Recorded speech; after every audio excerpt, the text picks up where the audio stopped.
Incroyable et révoltant, elle buvait de l'eau et vomissait du verre, mais personne ne savait comment l'aider, jusqu'à ce que, dans un petit village reculé, les habitants parlaient à voix basse d'une femme dont le corps semblait trahir les lois de la nature.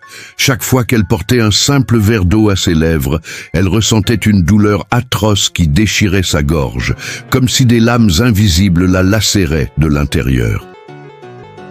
Quelques instants plus tard, elle vomissait, et ce qui jaillissait de sa bouche glaçait le sang de ceux qui l'entouraient. Des fragments de verre tranchants, luisant à la lumière comme des éclats arrachés à un miroir brisé. Les médecins qu'elle avait consultés secouaient de la tête, impuissants. Aucun examen, aucune radiographie ne parvenait à expliquer comment ce phénomène pouvait être possible. Ses proches, terrorisés, commençaient à murmurer que son mal n'était pas seulement médical, mais peut-être maudit. Comment une femme pouvait-elle boire de l'eau pure, source de vie, et en expulser un matériau mortel, symbole de rupture et de douleur? Chaque jour devenait un combat, ses lèvres craquelaient, sa gorge en feu, son ventre serré par l'angoisse. Mais ce n'était pas seulement son corps qui se brisait, c'était aussi son âme. Elle ne pouvait plus partager un repas, ni lever un verre en famille. Elle vivait dans une solitude étouffante, persuadée que son destin n'était qu'un supplice sans fin. Pourtant, un soir, alors qu'elle croyait avoir atteint le point de non-retour, une rencontre inattendue allait changer sa vie. Un homme à l'air austère, qui portait avec lui plus de mystère que de certitude, affirma qu'il connaissait la véritable cause de sa souffrance. Mais ses paroles étaient voilées de menaces, comme si découvrir la vérité avait un prix qu'elle ne pourrait jamais payer. Ce que personne ne savait encore, c'est que son mal-être cachait un secret terrifiant, lié à un passé qu'elle avait essayé d'oublier. Et lorsque la vérité éclaterait, ce ne serait pas seulement des éclats de verre qu'elle vomirait, mais toute une vie de douleur, de secrets et de malédictions enfouies. L'histoire que vous allez entendre n'est pas une invention destinée à effrayer les esprits fragiles. C'est un récit qui s'enracine dans la chair, dans la souffrance et dans le silence qu'imposent les maladies mystérieuses que la science peine à expliquer. Imaginez un instant que chaque gorgée d'eau, symbole universel de pureté et de survie, devienne une sentence. Imaginez que votre corps, au lieu de s'apaiser, transforme cette eau en un supplice. C'est ce qu'a vécu cette femme, dont le quotidien s'est mué en cauchemar.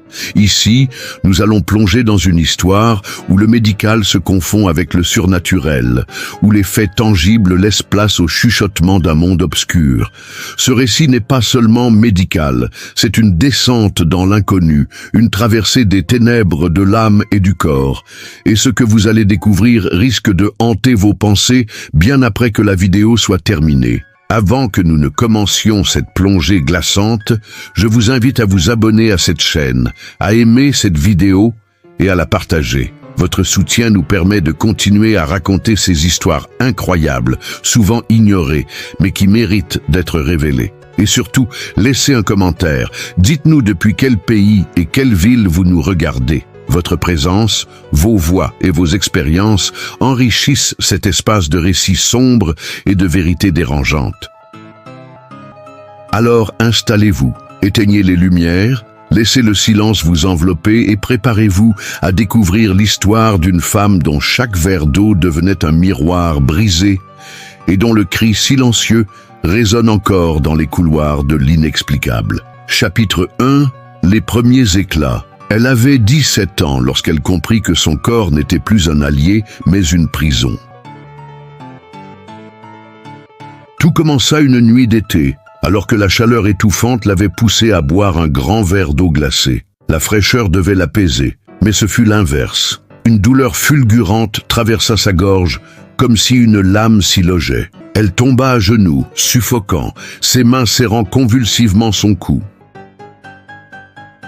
Quelques secondes plus tard, ses lèvres se fendirent d'un cri étouffé, et ce fut alors qu'elle le vit pour la première fois. Un éclat minuscule, brillant comme un diamant maudit, gisait dans la paume de sa main. Du verre. Au début, Elle pensa à une hallucination. Peut-être que le verre du gobelet s'était brisé et qu'un fragment avait glissé dans l'eau.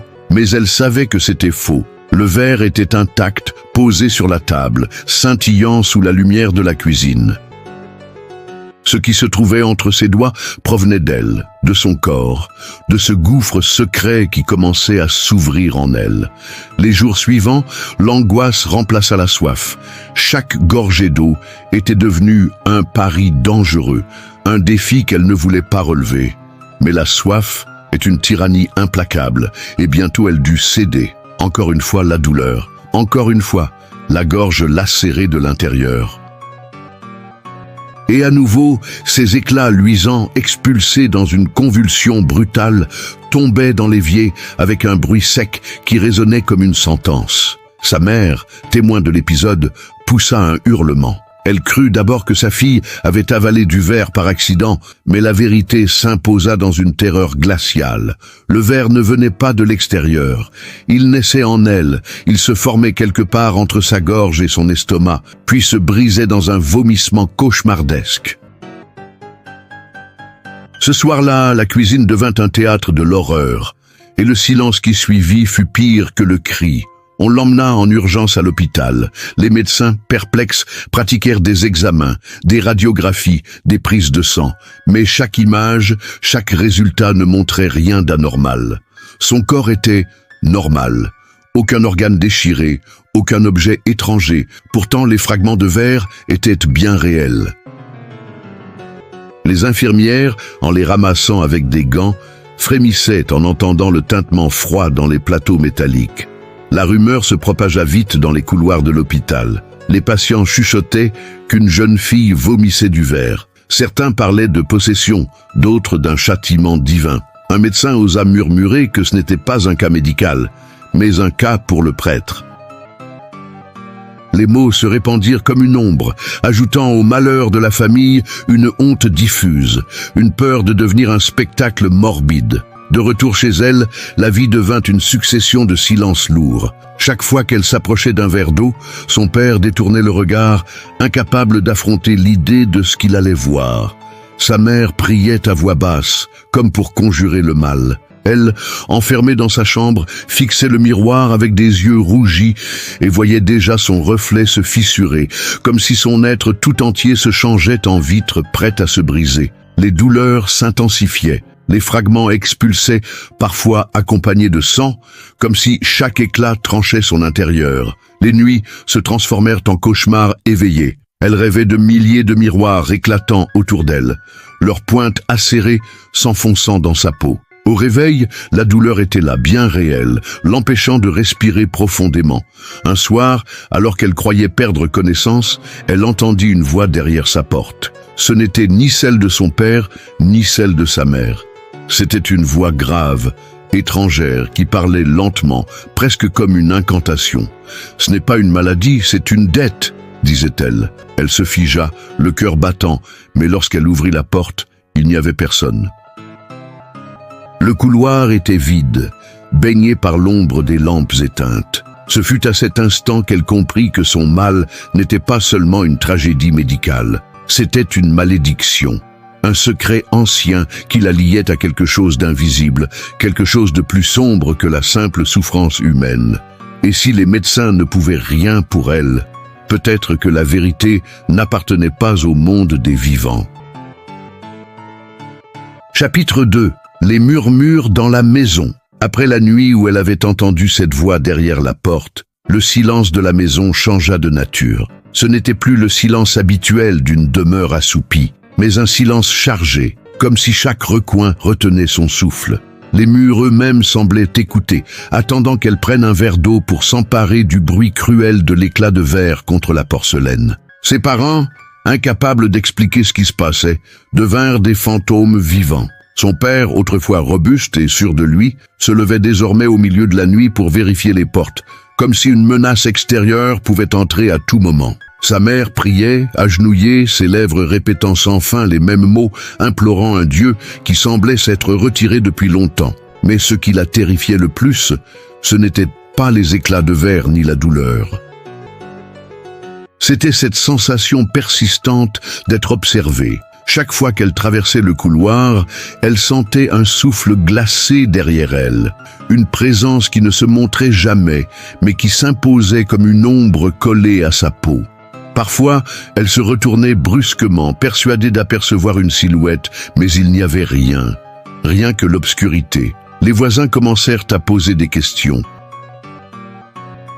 Pourquoi la famille ne recevait-elle plus personne?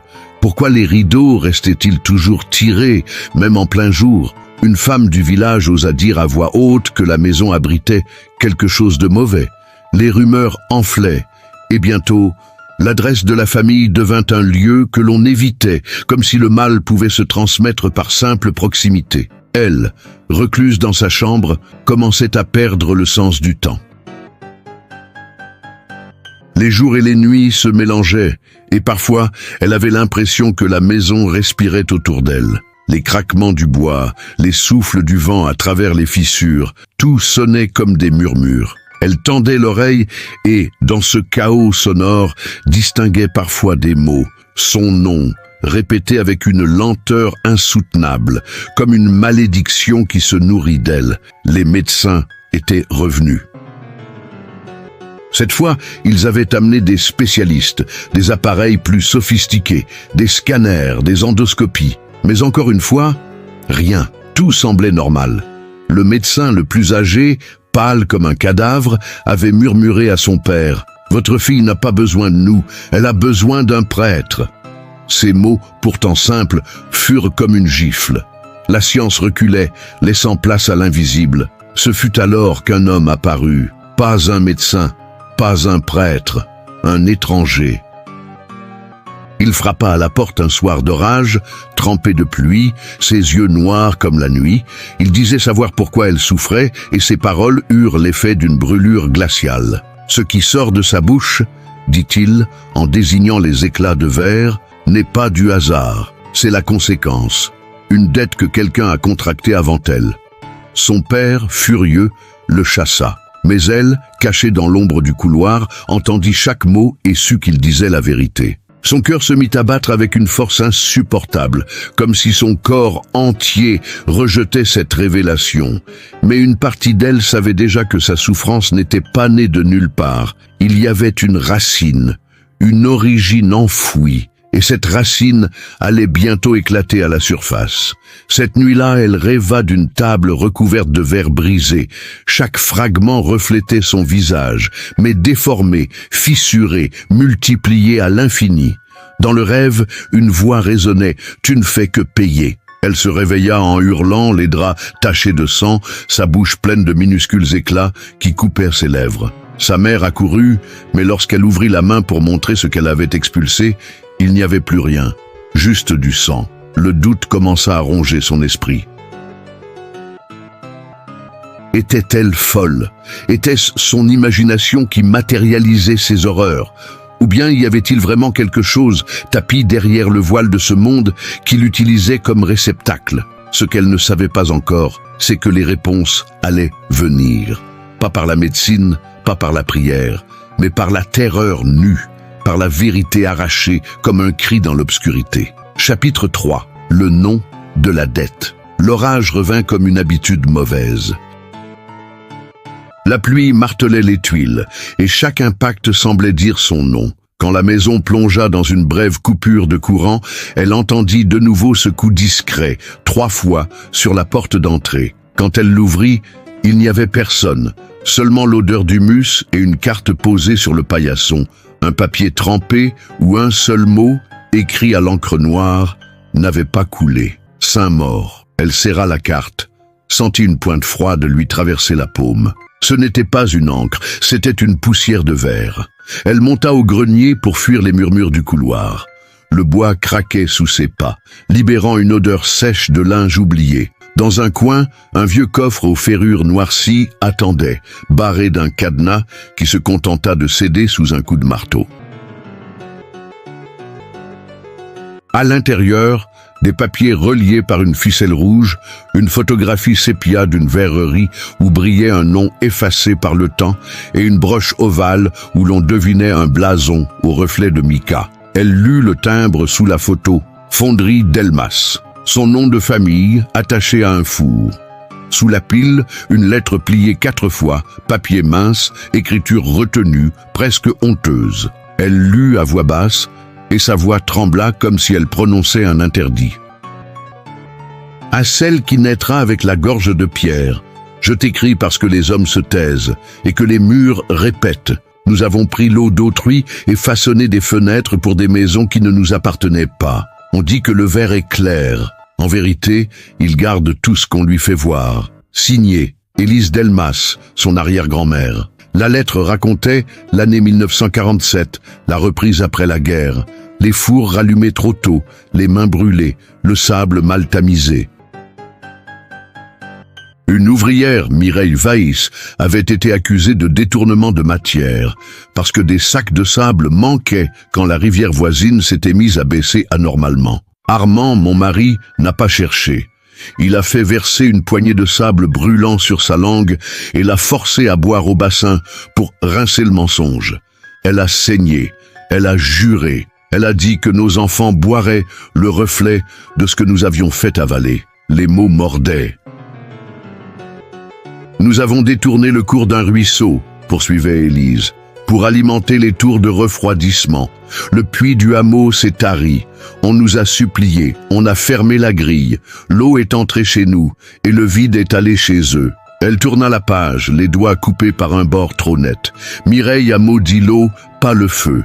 Elle a dit que vos gorges recrachent des lames tant que l'eau ne sera pas rendue. Rendre l'eau.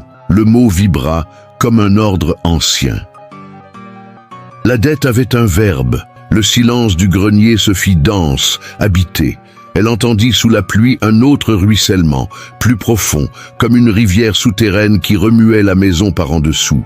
Dans sa bouche, un goût de fer, puis ce craquement minuscule qu'elle connaissait trop bien. Elle se pencha, toussa, et 3 débris translucides tombèrent dans sa paume, pétales cruels d'un bouquet impossible. Elle les garda, au lieu de les jeter. Si la science refusait de les voir, il serait ses preuves, son alphabet coupant. Le lendemain, elle suivit la carte jusqu'à l'adresse de Saint-Maur. Au bout d'un chemin noyé de boue, une carcasse d'usine dressait ses cheminées muettes comme des doigts accusateurs. Les vitres brisées dessinaient des lèvres ouvertes dans les fenêtres. Elle entra par un portillon tordu. Au sol, des éclats de calcin grésillaient sous ses pas, étoilement sombre éteint depuis des décennies. L'air sentait la suie froide et la mémoire. « Tu t'approches », souffla une voix qu'elle ne vit pas. Elle ne sursauta même plus. Elle trouva, sous un escalier de métal, une trappe menant à la citerne d'appoint. L'eau y stagnait encore, couverte d'une peau irisée. Elle s'agenouilla, approcha le visage du miroir livide, et ce qu'elle vit la regarda d'en bas. Pas un reflet, mais une mosaïque de visages fendus, superposés, qui lui empruntait ses yeux pour la juger. Elle tendit la main, la surface piqua ses doigts comme une pluie d'aiguilles. Alors la nausée la prit d'un seul coup, irrépressible, et des fragments roulèrent sur le ciment humide. Elle rassembla 3 éclats, les glissa dans la poche de son manteau. « Rends l'eau !» dit la citerne sans bruit. À son retour, ses parents l'attendaient à la table, muets. Elle posa les 3 fragments sur la nappe. Son père blêmit. Ses mains se mirent à trembler d'un tremblement ancien, pas celui de l'âge, mais celui d'un souvenir trop lourd. « Armand Delmas était mon grand-père, dit-il enfin. On n'en parle pas ici. Le prêtre est venu autrefois. Il a conseillé d'oublier. » Sa mère ferma les yeux. « Oublier n'apaise pas la soif, » murmura-t-elle. La nappe, sous la lampe, renvoya un éclat blanc, un minuscule prisme qui fendit la pièce en 2. La nuit suivante, elle se réveilla au bruit d'une chasse d'eau. Dans la salle de bain, tous les robinets étaient fermés, mais l'eau courait dans les tuyaux, obstinée. La buée traça sur le miroir un message lent, comme écrit par des doigts froids. « Rends l'eau ». Sous l'évier, elle trouva un petit flacon de sable gris, scellé par un cachet de cire, et une pièce ovale frappée du blason de la fonderie. La dette avait un sceau et un nom. Elle souffla le mot dans l'ombre comme on prononce un pardon qu'on ne possède pas. Mireille. Puis elle fit un serment sans témoin, retrouver sa tombe, rouvrir la source et payer avec ce que la famille avait volé. Pas de l'argent, mais un cours d'eau entier. La maison satisfaite se tut. Seule la pluie continua. Chapitre 4. La tombe oubliée. Dès l'aube, elle prit la décision de quitter la maison. Elle ne supportait plus l'odeur métallique qui imprégnait sa gorge, ni les regards fuyants de ses parents. Avec, dans sa poche, le flacon de sable scellé et les éclats qu'elle avait vomis, elle partit chercher la tombe de Mireille Vaïs, cette femme dont la malédiction semblait couler désormais dans ses veines. Le cimetière du village dormait au pied d'une colline, noyé dans une brume épaisse. Les croix rouillées se dressaient comme des bras fatigués, et les mausolées fendillés semblaient gémir sous le poids des années. Elle parcourut les allées, ses pas écrasant des feuilles mortes imbibées d'humidité, chaque craquement ressemblant à un avertissement. Elle trouva enfin une stèle abandonnée, à demi effondrée, couverte de mousse et de ronces. Le nom, à peine lisible, vibrait dans son regard, Mireille Vaïs. La terre autour semblait différente, comme plus sombre, plus compacte que celle des autres tombes.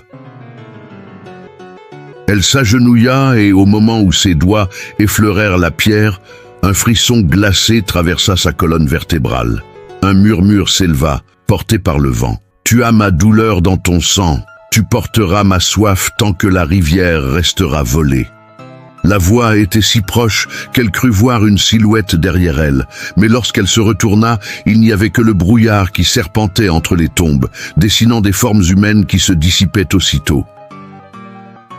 Elle posa le flacon de sable au pied de la tombe. En le déposant, le cachet de cire se brisa de lui-même, et le sable se mit à couler lentement, absorbé par la terre. La stèle vibra, une fissure s'y forma, et un éclat de verre remonta à la surface, comme expulsé du sol. Elle le ramassa avec précaution. Il était chaud, comme s'il venait tout juste de sortir d'un four. Cette chaleur la brûla au creux de la main et déclencha une vision brutale. Elle se vit debout, au bord d'une rivière claire, mais l'eau s'asséchait sous ses yeux, aspirée par une bouche invisible. Derrière elle, des hommes en tablier de cuir riaient, tandis qu'une femme hurlait, sa bouche crachant du sang et des fragments translucides. Elle reconnut Mireille, agenouillée, les yeux fixés sur elle, avant que la vision ne s'éteigne brusquement. Tremblante, elle comprit que cette tombe n'était pas un repos, mais une prison. La malédiction ne s'était pas arrêtée avec la mort de Mireille. Elle continuait de respirer sous la terre, alimentée par le silence des générations, et désormais, elle avait trouvé en elle une nouvelle porte pour se manifester. Elle voulut partir, mais ses jambes refusaient de bouger. Une force invisible la clouait au sol. Ses oreilles bourdonnaient, et le monde entier semblait vibrer au rythme d'un seul mot. « Rends l'eau !» Alors, sa gorge se serra, ses poumons refusèrent l'air, et elle vomit à nouveau. Mais cette fois, ce ne furent pas de simples éclats. Un miroir entier, minuscule mais parfait, se forma dans ses mains ensanglantées. Dans ce miroir, elle vit un visage qui n'était pas le sien. Des yeux noirs, vides, l'observaient avec haine. Une bouche déformée chuchota des mots qu'elle ne comprit pas, mais dont le ton était sans équivoque, une menace. Elle lâcha l'objet, qui se brisa contre la pierre de la tombe. Aussitôt, le vent se leva, violent, dispersant la brume, comme si la terre elle-même rejetait son intrusion. Fuyant à travers les allées, haletante, elle sentit que la malédiction venait de franchir une nouvelle étape. Elle n'était plus seulement une victime, elle devenait l'héritière désignée d'une dette impossible. La tombe de Mireille n'était pas un avertissement, mais une clé. Et désormais, elle n'avait plus le choix. Trouver la rivière volée ou mourir lentement, gorge ouverte sur l'impossible douleur du ver. Chapitre 5. Le lit asséché. Elle décida de cesser de chercher des réponses dans les murs et d'aller les arracher à la pierre du village. À la mairie, la salle d'archives sentait la poussière humide et l'encre morte. Des boîtes en carton s'empilaient comme des cercueils miniatures. L'archiviste, une femme aux lunettes épaisses qui déformait ses yeux en bulbes vitreux, déposa devant elle un registre relié de toile bleue. Déclaration hydraulique, 1946-1950. Les pages craquèrent comme une croûte de terre sèche. Ligne après ligne, des signatures. Ingénieur, conseiller, curé, verrier. Puis la mention qu'elle cherchait. Froide, administrative. Arrêté 1247, déviation du rue de la Veïsse au profit de la fonderie d'Elmas. Pose de vannes métalliques et dérivation souterraine. Accès réservé. Un tampon rouge saignait au bas de la page. L'archiviste murmura, presque navré, « La rivière a été enterrée. On enterre ce qu'on veut oublier. » Elle hocha la tête, la gorge serrée par une soif sans eau. Elle étala sur la table un plan cadastral, ses ongles laissant de petites lunes sur le papier. Une ligne pointillée suivait la rivière disparue, contournant la chapelle de Saint-Maur pour plonger sous l'ancienne friche industrielle. Un symbole minuscule, presque raturé, marquait chambre de vanne, accès technique. Elle traça le chemin au crayon. Puis, sans se retourner, emporta l'idée comme on emporte un couteau caché sous un manteau. Sur le parvis de la mairie, l'étranger l'attendait, appuyé contre un platane. La pluie avait cessé, mais ses cheveux luisaient encore comme du basalte mouillé. « Tu as lu, dit-il. Tu sais où ça commence. » Elle serra les dents. « Ce n'est pas un commencement, c'est une fin qui tarde. Une fin a toujours la forme d'une ouverture, répondit-il. Ouvre la vanne, rends l'eau. » Il glissa dans sa paume un objet lourd, une clé triangulaire maculée de rouille. Elle t'acceptera si elle te blesse. Le soir, elle étala sur la table de la cuisine ses trouvailles. La clé, le plan, le flacon de sable, 3 éclats qu'elle avait refusé de jeter. Son père entra, s'arrêta, la bouche en biais comme une vieille cicatrice. « Je viens, dit-il simplement. »« Pourquoi, maintenant ?» Il posa sa main sur le plan, la peau tachée de brûlures anciennes. « Parce que j'ai bu l'eau volée toute ma vie. » Et qu'elle a le goût du verre. Sa mère, derrière, accrocha à son cou un petit crucifix terni. « Si tu ne reviens pas, souffle ton nom dans l'eau. » Ils partirent sans parler, longeant les murs, contournant la chapelle, jusqu'à la grille tordue qui donnait sur la friche. La nuit sentait le fer froid et la menthe écrasée. Sous un escalier de béton, ils trouvèrent une dalle carrée scellée d'un cadre métallique. La trappe refusait d'abord, puis céda avec un cri long qui réveilla des pigeons invisibles. Un souffle d'air monta du dessous, humide, moisi, comme une cave pleine de poumons. Elle descendit la première, la clé serrée contre sa paume.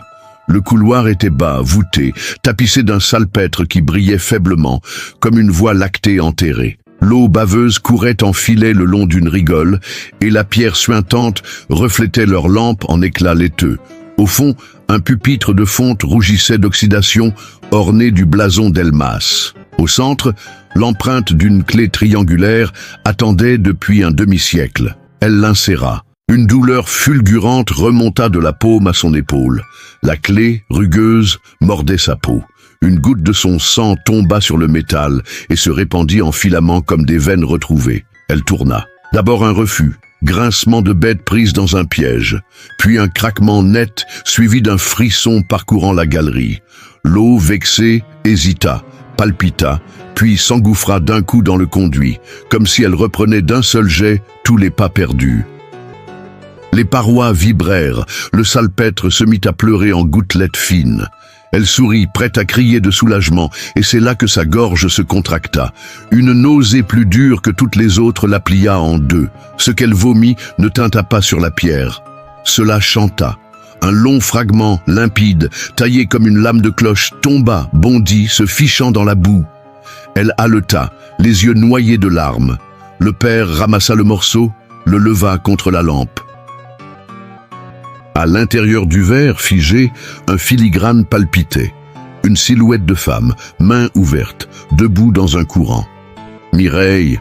souffla-t-il, et ses doigts se mirent à trembler. L'étranger, apparu sans bruit au seuil de l'ombre, inclina la tête. La vanne n'est qu'un aveu mécanique. Il reste la confession et la pierre. Quand ils remontèrent à l'air libre, la friche bruissait d'un cœur discret. Partout, sous l'herbe, l'eau retrouvait ses chemins.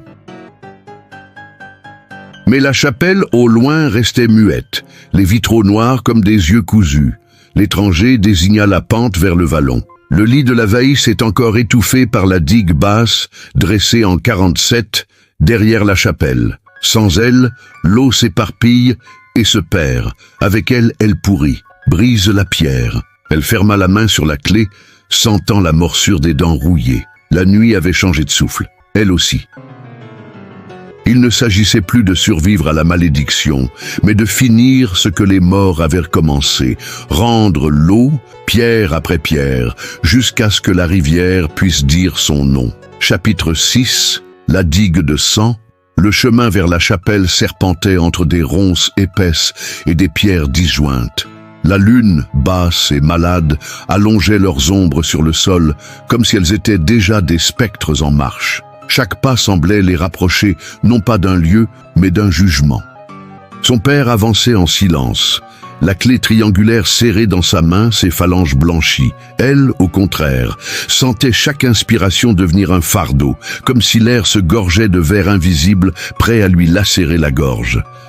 La digue apparut enfin, un mur bas, trapu, couvert de mousse et de lichen. On aurait dit une cicatrice de pierre posée en travers du vallon.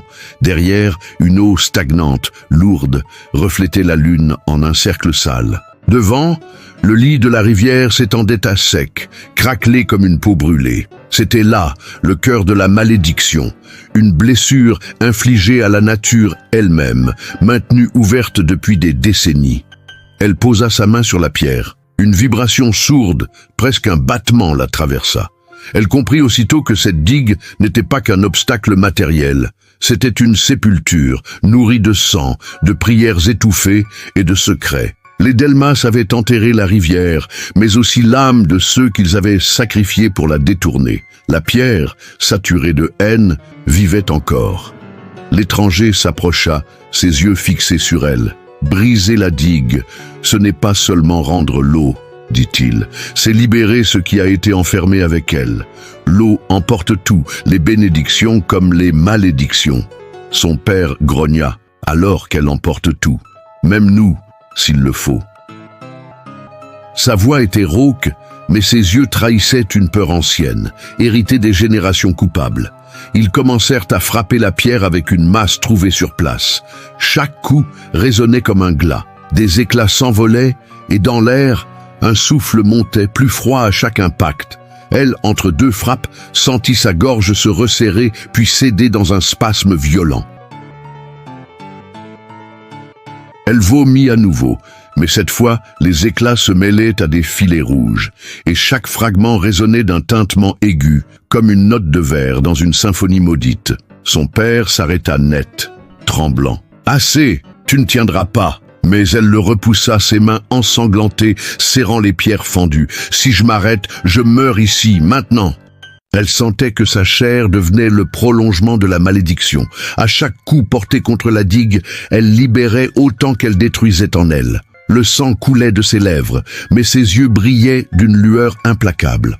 Finalement, une fissure profonde se traça au centre du mur. L'eau derrière frémit impatiente. Un grondement monta du sol, comme si la terre elle-même se réveillait après un long sommeil. Puis un premier jet d'eau jaillit, noir et furieux, éclaboussant leur visage.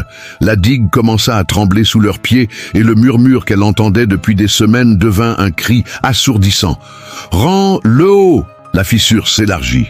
La digue céda en un fracas de tonnerre.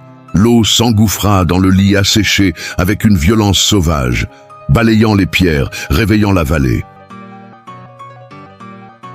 Mais avec l'eau montèrent aussi des formes blanchâtres, indistinctes, comme des silhouettes prisonnières qui cherchaient la surface. Des visages, des mains, des cris muets passèrent devant ses yeux. C'étaient les âmes de ceux que la sécheresse avait condamnés. La rivière libérée charriait leur mémoire. Elle tomba à genoux, submergée par une vision. Elle se vit noyée dans cette eau, son propre corps se dissolvant en éclats de verre portés par le courant. Ses lèvres saignaient, ses yeux reflétaient 1000 visages qui n'étaient pas les siens. Elle comprit qu'elle n'était plus seulement une victime. Elle devenait un réceptacle, une voix parmi celles qui hantaient la rivière. Elle cria, mais son cri se perdit dans le rugissement de l'eau. Quand tout se calma enfin, le vallon respirait de nouveau. L'eau glissait librement, claire mais lourde d'une mémoire qu'aucune purification ne pouvait effacer. Son père s'effondra contre un rocher, épuisé, le regard vide. L'étranger, lui, souriait étrangement. « Tu as brisé la pierre, mais pas la dette. Le verre est toujours en toi. Tant que ton sang emporte les éclats, la rivière ne sera pas apaisée. » Elle serra ses mains ensanglantées, ses yeux fixés sur le courant. La vraie épreuve commençait. Chapitre 7. Le corps comme rivière. La nuit qui suivit la destruction de la digue fut la plus longue de sa vie.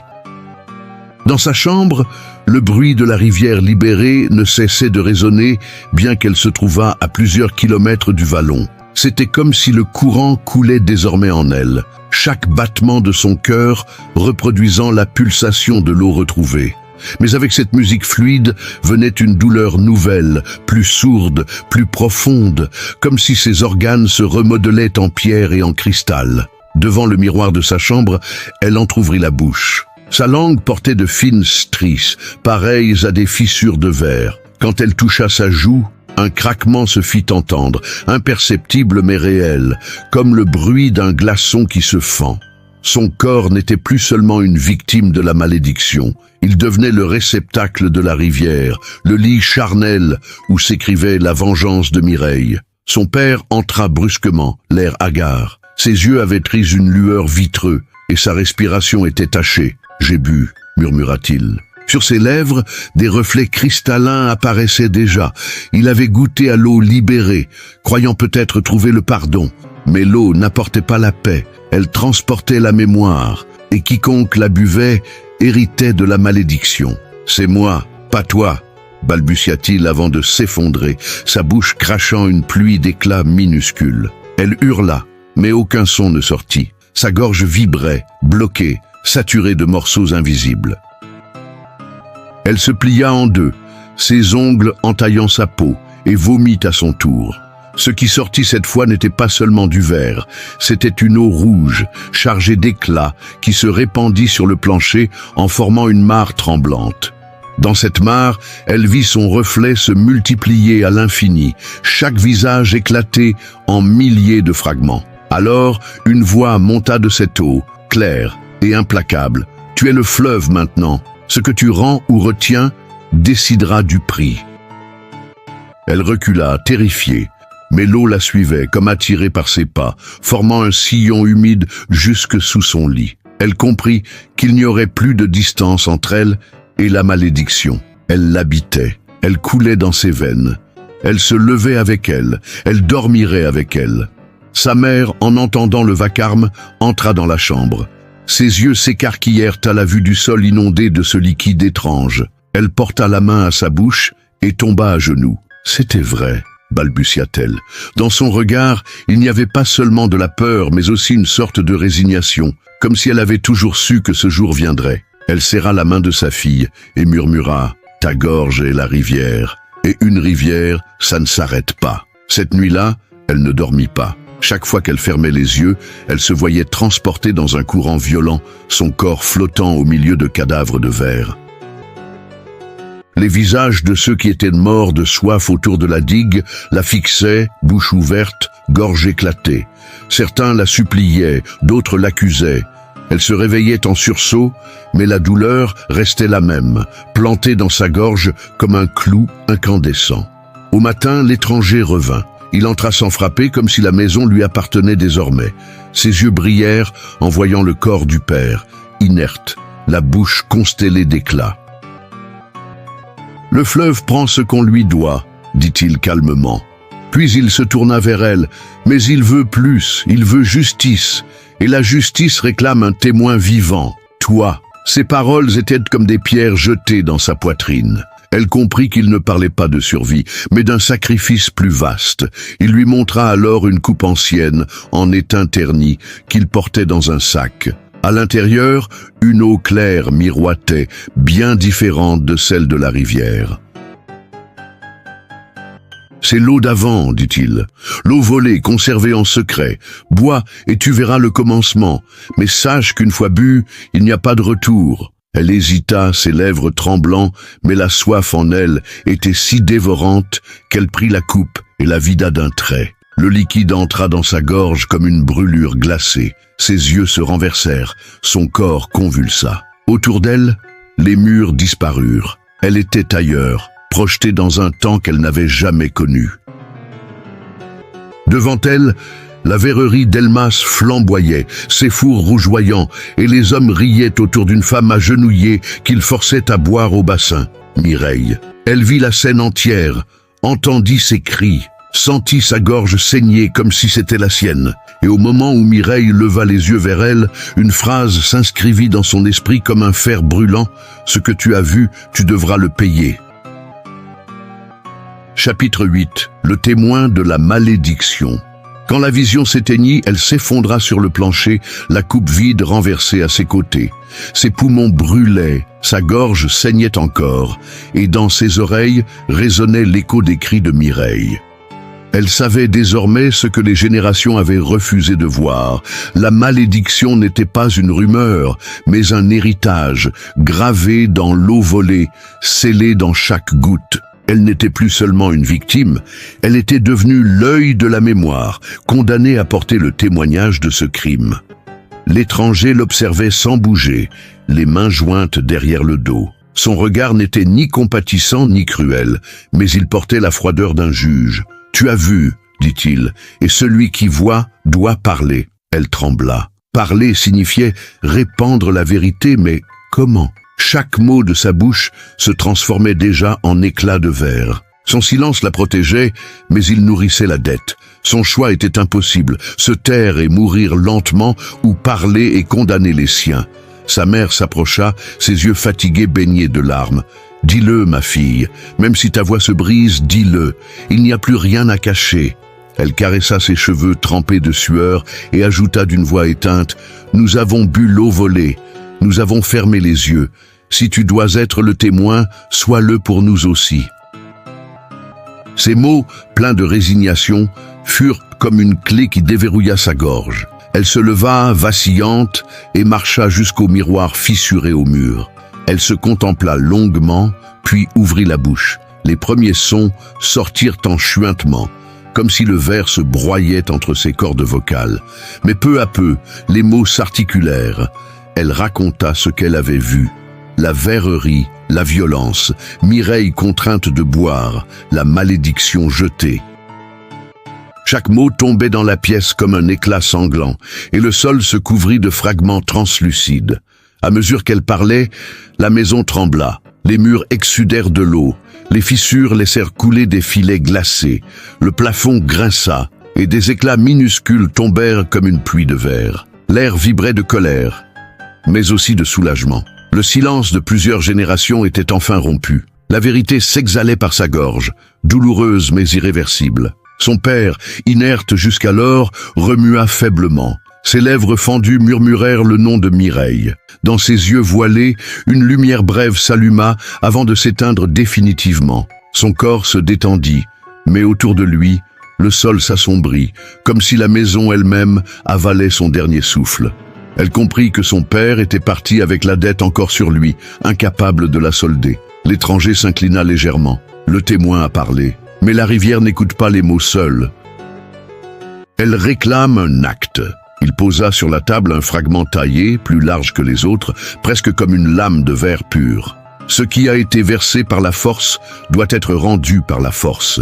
Le sang de la lignée doit se mêler à l'eau. Alors, peut-être, le courant se calmera. Ces paroles étaient un verdict, un sacrifice. Elle sentit la panique monter. Devrait-elle offrir sa propre vie? La gorge serrée, elle fixa la lame translucide. Ses mains tremblaient. Mais au fond d'elle, une voix s'éleva claire. « Tu n'es pas né pour mourir dans le silence, tu es né pour ouvrir la rivière. » Était-ce Mireille qui parlait à travers elle, ou sa propre conscience devenue fleuve? Elle ne sut le dire, mais elle sut que l'instant approchait où sa chair devrait payer. Dans un geste soudain, elle porta le fragment à sa paume et le pressa. Le sang jaillit aussitôt, éclaboussant le verre.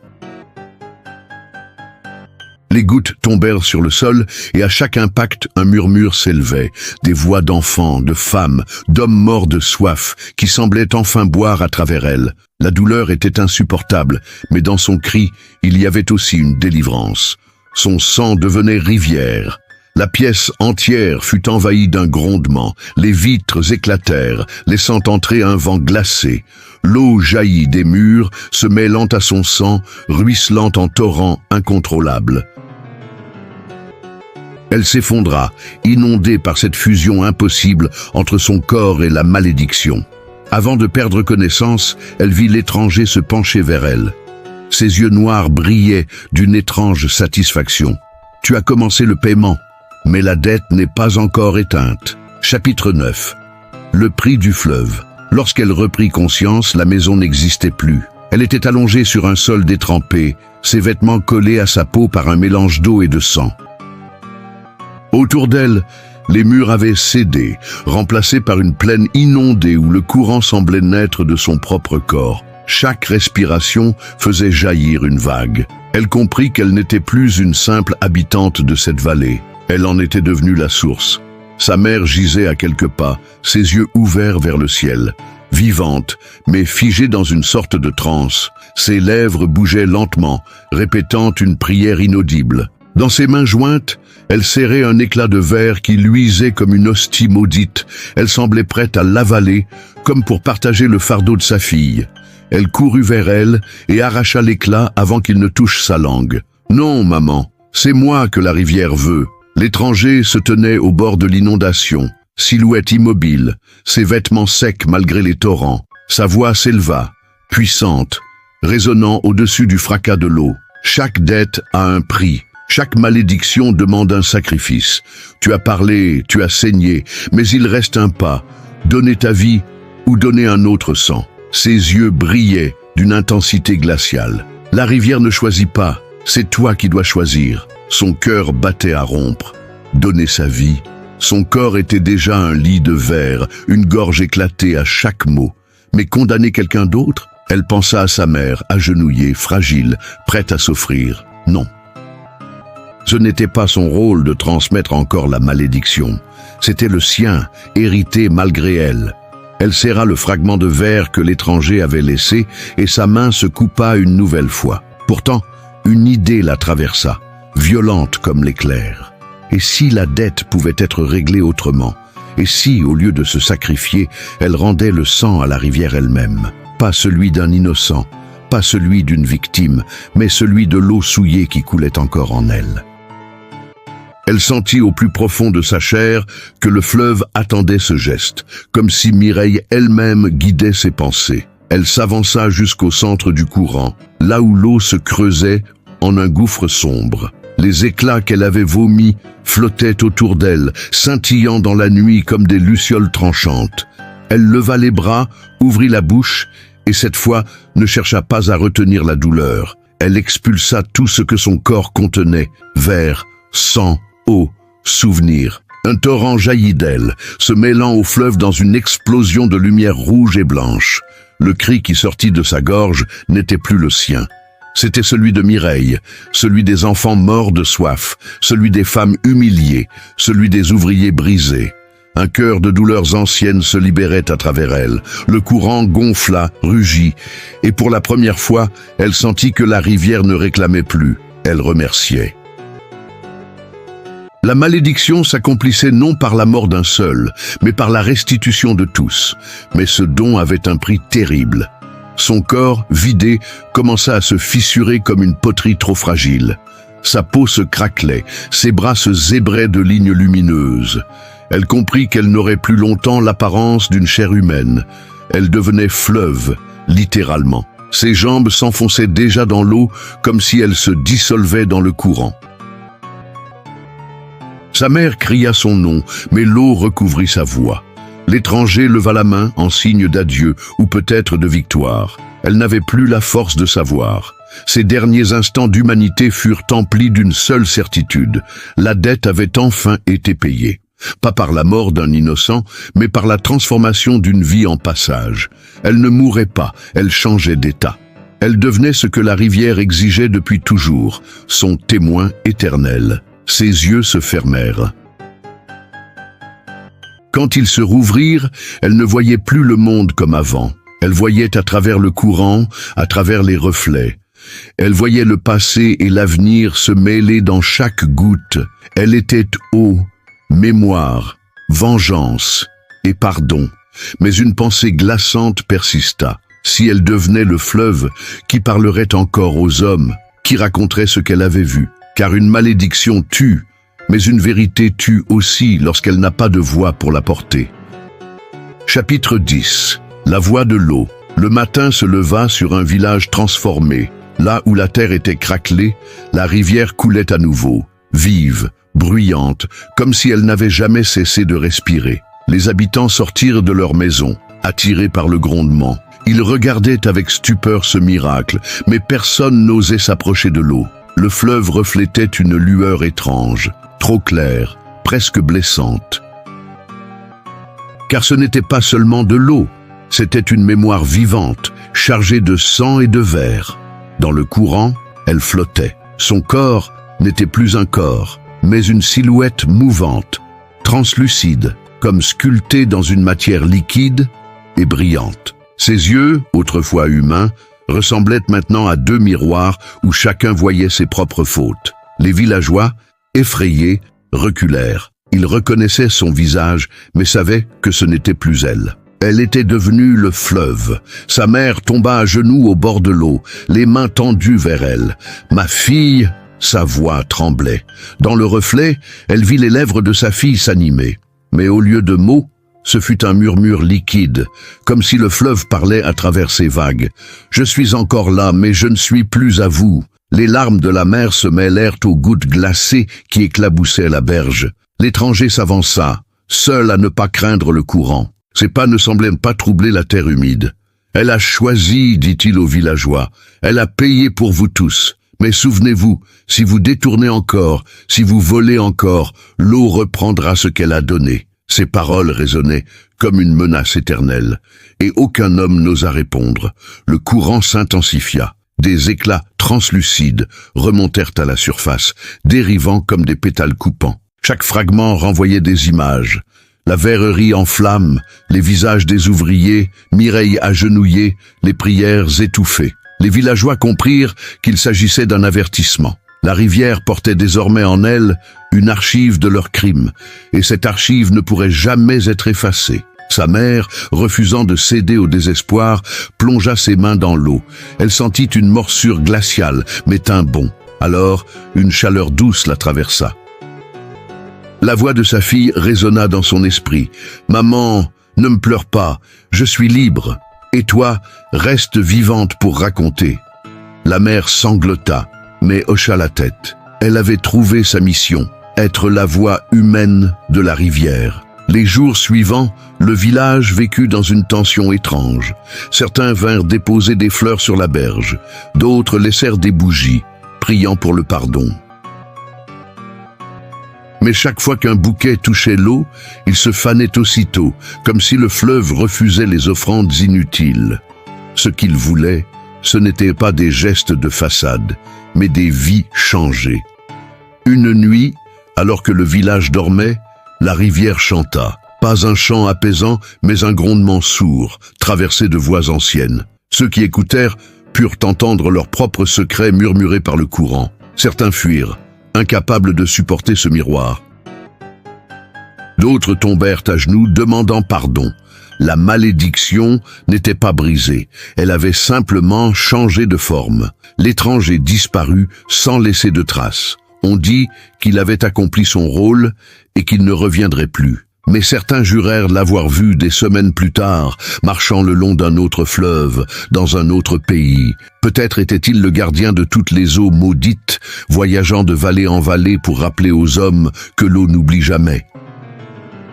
Et elle, devenue rivière, continua de couler, parfois douce, parfois furieuse. Dans chaque reflet, son visage apparaissait un instant avant de disparaître. Les enfants, en s'approchant, disaient entendre une chanson venue d'ailleurs, une chanson de douleur et de délivrance mêlée. Sa mère, assise au bord de l'eau chaque soir, répétait à ceux qui doutaient « Elle vit encore, elle est la voix de la rivière, et tant que l'eau coulera, nous n'oublierons pas. » La vallée retrouva son eau mais jamais sa paix. Chaque bruit du courant rappelait que la dette n'avait pas disparu, seulement changé de visage. Les habitants vivaient désormais sous le regard invisible d'une présence qui les suivait partout. La rivière. Boire, se laver, même plonger une main dans son flot clair devenait un acte sacré, lourd de mémoire. On ne pouvait plus oublier. Au bord de l'eau, sa mère venait chaque soir, le silence pesant autour d'elle. Parfois, elle croyait voir le reflet de sa fille apparaître dans les vaguelettes, ses yeux brillants comme deux éclats de miroir. Elle lui parlait alors à voix basse, comme on parle à un mort qu'on sait vivant ailleurs. Et, dans le murmure de la rivière, elle jurait entendre des réponses, brisées mais réelles. Elle ne pleurait plus, elle récitait. Elle racontait à quiconque voulait écouter ce qui s'était passé, ce que la gorge de sa fille avait porté, ce que l'eau avait exigé. La rivière coulait, implacable. Et à chaque lune, lorsqu'elle s'enflammait d'un éclat blanc, les villageois disaient entendre une voix féminine s'élever du courant. Ni plainte, ni menace, mais un avertissement. N'oubliez pas, l'eau garde tout,